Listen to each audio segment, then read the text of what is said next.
Hey guys, welcome back to FOMO Czar, where we research everything crypto. Before I begin today's episode, I'd like to make a short disclaimer. I'm obviously not a financial advisor. That being said, take everything I say with a grain of salt and always do your own research. So today we're going to be looking at further into the NFT space, just because the market's kind of undecided in my opinion, and until we have confirmation, I'd rather not. So NFTs, woo. um yeah, NFTs are really hype right now, and it's not just the usual hype. It's more hype than usual. Like, it's trending. Stuff is trending, right? There's new things popping up. There's things that you wouldn't assume that would pop, but it still is. For example, you guys remember this? If you don't, I don't I won't I won't be too upset. But yeah, if you guys don't remember Dumb Ways to Die, yeah, maybe this will jog your memory. Set fire to your hair, poke a stick at a grizzly bear, eat medicine that's out of date, use your private parts as piranha bait. Dumb ways to die, so many dumb ways to die.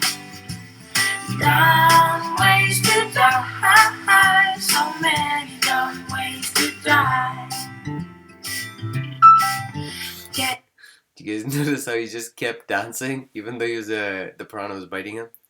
Shakes it off like it's nothing. But anyways, so this is, I should say rather, is a mobile game that's been around for some time. Okay, it's like a survival game, and yeah, it's pretty fun. It's kind of cool. You could play it, and yeah, it's pretty cool. So basically, why I thought that it'd be interesting enough to cover is because they're actually building a MMO. Okay, so they're going to be building into the metaverse, and you already know we're bullish on the metaverse, and the nostalgia part adds to it, but I wouldn't say it's the prime driver. But it does hold some weight because like these guys have a huge community. If you guys don't know, like their Discord is like popping off. It's got like 82,000 members right now. And hold on. So something that's crazy is they literally just posted this, right? Like maybe like 20 minutes ago, and this is an InShot game, or I mean InShot picture of inside the game. They're using Unreal 5, and it looks good, right? This is a screenshot inside the game. Inside the game, right? So there's a lot of stuff going on, I suppose. Like for example, this is their Twitter. Um, 46K is pretty awesome, right? They see 71K, but it grew, and yeah, just 24 minutes ago, these guys posted this. So basically, what's the history with beans so far?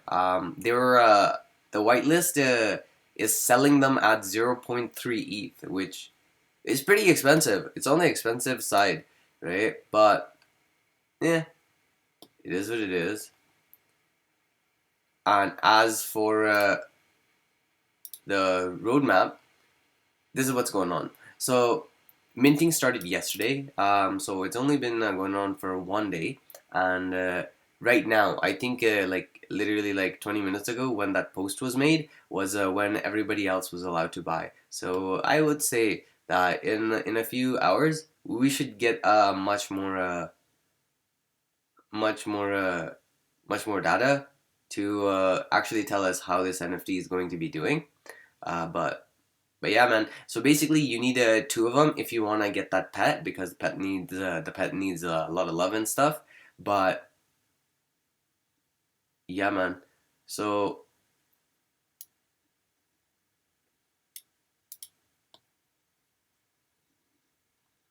yeah, it's about to get hype. Let's see what the activity looks like. This is not bad. It's pretty good, right? It's pretty good for activity. But you know what I love seeing? If I refresh a page and the ETH changes. That's when that's the type of activity I like. Didn't change. Yeah. That's okay. So yeah. Um uh, I wouldn't say ape into this. Like I already kinda did. I got one. Uh, but yeah. So a lot of stuff happening in the NFT space. You know, it's like a lot of speculation, but it's at the end of the day, it's like you're. This is why in my opinion, I think NFTs are not zero sum. Is because somebody's creating it. You're literally giving value to something based on how much you value it. You know, like you can value Bitcoin differently, but it doesn't change the fact that it's trading at that, right? However, if I value my Bean NFT at 9,000 ETH, and I don't sell it, and the community just starts following my lead, then that ETH will, that NFT will be 9,000 ETH, right? Anyways, you guys want to see something really cool? Shout out DCL Blogger for showing me this. Well, not me in specific, but like, you know, for being such a great member in the community for showing everyone this. So if you guys ever wanna look at the tokenomics of an NFT, you can just click on the contract address on OpenSea and just click on the token tracker, and you can see how many holders a NFT project has. So right now, Beans has 3,000 holders, individual holders. Okay, um, out of 5,500 Beans. That's what's being minted. And let's see how the distribution is. So the deployer has a bunch, okay. The Ladris has a bunch. I don't know who this guy is, but he has 38, which is a lot. Okay, this guy has 16, 15, 13, 12, then 11. Yeah, so you can only get like, I think from the whitelist, you can only get two. So these guys bought them off the market.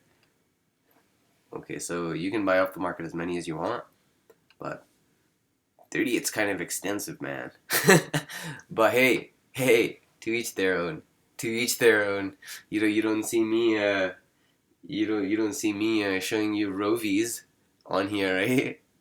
Just joking. Let me show you Rovies. You guys want to see Rovies? What the Rovi token allocation looks like, or I mean the distribution. So I would probably use the Rovi transporter. I think that would be a better indicator, just because a lot of people haven't even unboxed their Rovies, so the data would not include them. So if we go to the transporter, which nobody has an incentive to put them in different addresses, no one has an incentive to put a transporter in a different address. However, everyone that is part of the Rovi crew has a transporter, right? So currently there's 516 individual holders for Rovies, and these are the whales. So the biggest whale has 38 transporters in his wallet. So there could be a possibility that he has more, and he has them in a different wallet. But in a particular wallet, there's 38, and nobody really has an incentive to transport like transporters, unless they're still unboxed. But you can't forget that. So 38 is right now the biggest transporter whale that is in one wallet. Then comes 33, then 28. So I would say it's pretty well distributed. Um, for 516 addresses, and the 38 being the max. That's not bad. That's not bad. Assuming they don't keep dollar cost averaging. Yeah, but even if they do, you know, I hope they're good for the ecosystem. But yeah, that's what the distribution looks like for Rovies, huh? The biggest whale, I think it's Sudi. Sudi has like 52. I think Sudi is hands down the biggest whale. But I think after Sudi, the competition is pretty minimal, you know, because Sudi is one of a kind. Anyways, um, just another way you can track the actual activity on your NFT rather than just looking at activity on on OpenSea, right? A little bit more, you know, better type of data. I would say I'd prefer it, right? So, but yeah, I'm probably gonna end this episode here. But before I do, you guys want to see this?